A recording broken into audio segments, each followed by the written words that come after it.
Training management ছিষ্টেমত main ইউজাৰকেইটা থাকিব ব্লক লেভেলত trainee trainer venue in charge monitoring officers আৰু ব্লক ইউজাৰ যিটো থাকিব ব্লক ইউজাৰৰ পৰা monitoring officer venue in charge trainer আৰু ট্ৰেইনিৰ ডাটাবেছটো এণ্ট্ৰি হ'ব আৰু লিংকিংখিনি হ'ব। চ' ডাটাবেছটো এণ্ট্ৰি হোৱাৰ পিছত গোটেইকেইটা ইউজাৰে যিমানটা ইউজাৰ আছে চব ইয়াতে ৰেজিষ্ট্ৰেশ্যনত গৈ ৰেজিষ্টাৰ কৰি ল'ব লাগিব। যিটো ফোন নম্বৰ এণ্ট্ৰি কৰিব ব্লক ইউজাৰৰ পৰা সেই ফোন নম্বৰটো ইয়াতে এণ্ট্ৰি কৰি ছাপ'জ এইটো ভেন্যু ইনচাৰ্জ এজন দিয়া আছে ইয়াতে ভেন্যু ইনচাৰ্জৰ ফোন নম্বৰ যিটো দিয়া আছে সেই ফোন নম্বৰটো ইয়াতে এণ্ট্ৰি কৰি ছাবমিট কৰিলে কেইটামান ফিল্ড ইয়াতে ডিছপ্লে হ'ব।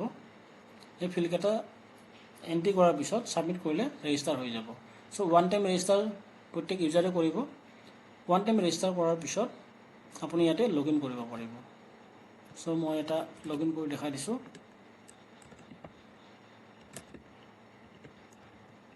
ভেন্যু ইনচাৰ্জ এটা দেখাই দিছোঁ।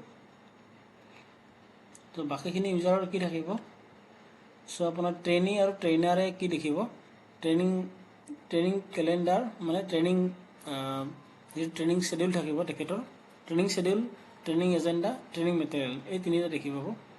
ট্ৰেইনিং কেলেণ্ডাৰ বুলি নাথাকে ট্ৰেইনিং শ্বেডিউল বুলি থাকিব ট্ৰেইনি আৰু ট্ৰেইনাৰৰ আৰু মনিটৰিং অফিচাৰৰ এই তিনিটা থাকিব আৰু প্লাছ ফিডবেক এণ্ট্ৰি এটা থাকিব। চ' ফিডবেক এণ্ট্ৰিত তেখেতে কেইটামান পইণ্টছ পাব সেইটো ইয়াতেও আছে এইটো দেখাই দিছোঁ। ইয়াতে যিটো আছে ভেন্যু ইনচাৰ্জত আপোনাৰ আপডেট ট্ৰেইনিং ষ্টেটাছ। চ' এইজন ভেন্যু ইনচাৰ্জৰ এগেইনষ্টত যিটো ভেন্যু দিয়া আছে সেই ভেন্যুটো ইয়াতে আহি গৈছে। ইয়াতে তেখেতে যেতিয়া ষ্টাৰ্ট হ'ব ট্ৰেইনিং ষ্টেটাছটো ইয়াতে চেঞ্জ কৰিব পাৰিব। ট্ৰেইনিং ষ্টেটাছ ৰানিং কৰি ছাবমিট কৰিলে ৰানিং হৈ যাব। চ' ট্ৰেইনিং ষ্টেটাছটোৰ কাম সেইটো হ'ল। তাৰ নেক্সট ট্ৰেইনিং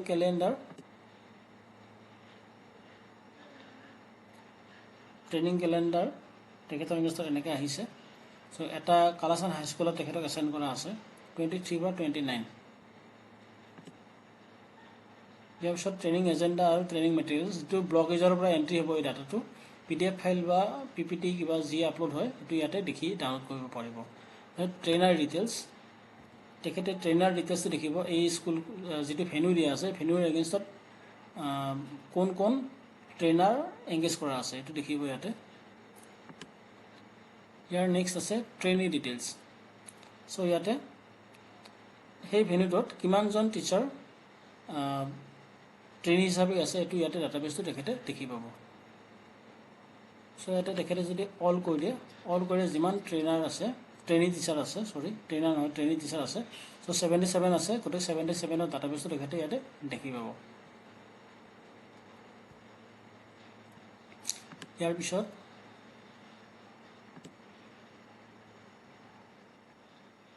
তেখেতৰ মেইন কামটো থাকিব এটেণ্ডেঞ্চ আৰু ফিডবেক এণ্ট্ৰি।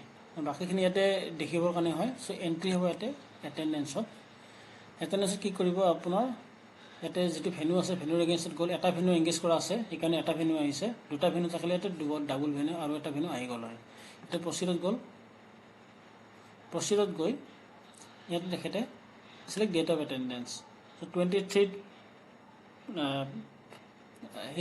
ট্ৰেইনিং চলিছে তো 23 চিলেক্ট কৰিলে এটেণ্ডেঞ্চ ফৰ ভেন্যু ইনচাৰ্জ প্ৰথমতে চিলেক্ট কৰিলে প্ৰেজেণ্ট আছে গতিকে প্ৰেজেণ্ট এইটো প্ৰেজেণ্ট থাকিব। প্ৰেজেণ্ট ছাবমিট কৰিলে ছাবমিট হৈ গ'ল। তাৰ নেক্সট তেখেতে ট্ৰেইনাৰত যাব এটেণ্ডেঞ্চ ছিট যিখন আছে এটেণ্ডেঞ্চ ছিটখন চাই তেখেতে কৰিব পাৰিব এইটো কামটো। চ' ট্ৰেইনাৰ যি এবচেণ্ট আছে কোনোবা এবচেণ্ট থাকিলে এবচেণ্ট কৰিব পাৰিব। ইয়াতে ছাবমিট কৰিলে ছাবমিট হৈ যাব। ইয়াৰ নেক্সট আহিব ট্ৰেইনি। চ' তেখেতে ট্ৰেইনি চাব। চ' অল কৰিলে অল আহি গ'ল। যিকেইজন এবচেণ্ট আছে চ' গোটেই চেক কৰাৰ দৰকাৰ নাই। টোটেল আছে 77। ছাপ'জ দুজন এবচেণ্ট আছে এইজন এবচেণ্ট আছে তেখেতে বিচাৰি উলিয়ালে আৰু এজন এবচেণ্ট আছে এইজন এবচেণ্ট আছে। চ' দুজন এবচেণ্ট আছে তেখেতে বিচাৰি উলিয়ালে। চ' ইয়াতে আহি গ'ল টোটেল 77 প্ৰেজেণ্ট 75। চ' ইয়াতে যেতিয়া তেখেতে ছাবমিট কৰি দিব এইটো ছাবমিট হৈ যাব ডাটাটো।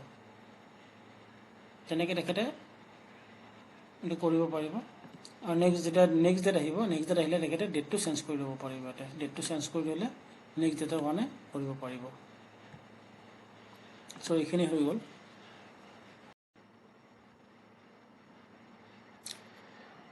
চ' এইখিনি হৈ গ'ল। চ' ইয়াৰ পিছত তেখেতে যাব এটেণ্ডেঞ্চৰ কামটো সেইখিনিয়ে। তেনেকৈ আপোনাৰ যিটো অফলাইন এটেণ্ডেঞ্চ শ্বীট থাকিব সেইটো চাইছে এটেণ্ডেঞ্চটো তেখেতে অনলাইন এটেণ্ডেঞ্চটো ইয়াতে দিব পাৰিব। চ' ইয়াৰ পিছত ফিডবেক এণ্ট্ৰি থাকিলে ফিডবেক এণ্ট্ৰি আপোনাৰ মনিটৰিং অফিচাৰৰো থাকে সেইটো। চ' তেখেতৰ যিটো ভেনু আছে ভেনুৰ এগেইনষ্টত ফিডবেকত গৈ তেখেতে ডেটটো চিলেক্ট কৰিব। 5 দিন ট্ৰেইনিং হ'লে যি 5 দিন আছে এটা এটাকৈ ডেট চিলেক্ট কৰিলে 23 ট্ৰেইনিংটো হৈ গ'ল। চ' 23 তেখেতে চিলেক্ট কৰিলে 23 কাৰণে এনেকৈ চিলেক্ট কৰিব তেখেতে। ইয়াৰ পিছত ড্ৰিংকিং ৱাটাৰ ফেচিলিটি আছেনে নাই, যদি আছে য়েছ, নাথাকিলে নাই। ছাফিচিয়েণ্ট হলছ আছেনে নাই। ইয়াৰ পিছত ফাংচনেল প্ৰজেক্টৰ আছেনে নাই, ট্ৰেইনিং হলত ফাংচনেল টয়লেট আছেনে নাই, নেচেচাৰী ষ্টেচনাৰী আইটেম যেনে মাৰ্কাৰ ফ্লিপ চাৰ্ট এইবিলাক আছেনে নাই, এটেণ্ডেঞ্চ ৰেজিষ্টাৰ আছেনে নাই প্ৰত্যেকটা ট্ৰেইনিং হলত, arrival departure of participants venue as per training schedule is recorded হৈছেনে নাই, ছিট এৰেঞ্জমেণ্ট ইজ প্ৰপাৰ হৈছেনে নাই, ট্ৰেইনিং মডিউল মাষ্টাৰ ট্ৰেইনাৰ আৰু কেয়াৰ পিৰ লগত আছেনে নাই, training is conducted as per training session on module হৈছেনে নাই। তাৰপিছত ৰিলিভেণ্ট ট্ৰেইনিং মেটেৰিয়েলছ যেনে টেক্সট বুক কাৰ্যপত্ৰ ৰিডিং বুকছ ট্ৰেইনিং হলত আছেনে নাই। তাৰপিছত ৰিলিভেণ্ট ভিডিঅ'ছ ইউজ কৰা হৈছেনে নাই, class demonstration is given in the training program দিছেনে নাই। তাৰপিছত গ্ৰুপ এক্টিভিটিজ হৈছেনে নাই। ইয়াৰ পিছত ICT group activities are organise in the session as per the need হৈছেনে নাই দিলে। ICT was use as per need, ICT use কৰিছেনে নাই। ছেশ্যনছ আৰ ইণ্টাৰেক্টিভ হৈছেনে নাই। Record handouts questionnaire given to the participants during the related session দিছেনে নাই এইটো ৰিকৰ্ড হেণ্ডআউটছ।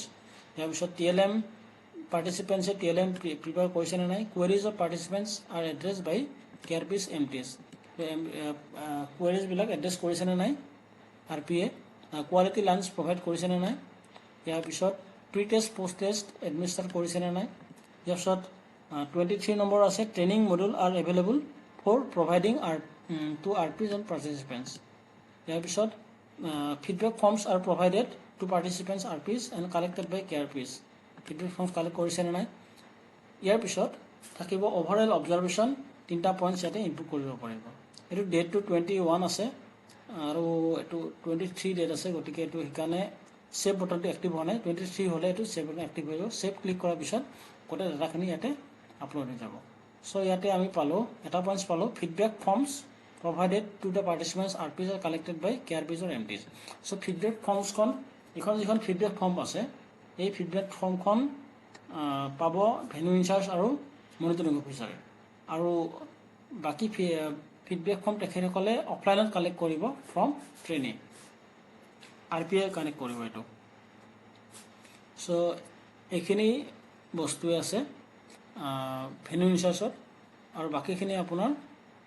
চ' আৰু এবাৰ কৈ দিছোঁ ট্ৰেইনিংৰ কাৰণে আছে ট্ৰেইনিং শ্বেডিউলটো তেখেতে দেখি পাব, ট্ৰেইনিং এজেণ্ডা আৰু ট্ৰেইনিং মেটেৰিয়েলছ ইয়াৰ পৰা ডাউনলোড কৰিব পাৰিব তেখেতে যদিহে ব্লগ ইউজাৰে ইয়াতে আপলোড কৰি দিয়ে। চ' ট্ৰেইনাৰৰো ছেম। ইয়াৰ পিছত মনিটৰিং অফিচাৰৰ এই 3টা অপশ্যন থাকিব। তাৰপিছত ফিডবেক এণ্ট্ৰি পাব তেখেতে লগ ইন কৰাৰ পিছত, আৰু ভেনু ইনচাৰ্জৰ এইখিনি পাব, এইখিনি আপডেট কৰিব লাগিব।